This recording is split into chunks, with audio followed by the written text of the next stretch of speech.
आज हमें सोई के उठबे में थोड़ा लेट का हुआ। मिट्ठू आई गरन हमें उठावे बिना नहीं दिया खाए बिना मटर और चला गए खेते की तरफ देखई कि कैसन मौसम बा है। आज कोयरा बहुत छाए रहा, ऐसा नहीं लागत रहा कि आज पूरा दिन घाम हुए। तो लकड़ी गोलिया के कौड़ा बारा और दादी और हम गोड़ हाथ सेका। ओकरे बाद सब्जी वाले भैया से सब्जी खरीदा और चाहे जितना मौसम खराब हो सब्जी वाले भैया आ जाते नहीं, बड़ी अच्छी बात हमें लगा था। और कोयरा तो आज पूरा दिन रहे ऐसा लागत रहा काहे के लिए 9-10 बज गया, लेकिन तब पे भी थोड़ा भी कोयरा कम नहीं रहा, बढ़त जात रहा। मम्मी बना रही आलू दम खावा। उसके बाद गए पेड़ से एक अमरूद तोड़ा।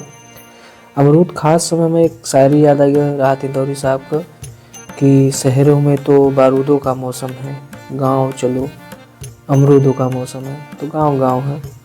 और फिर खावा लड़ुआ खावा, कौड़ा बड़ा कौड़ा कापा।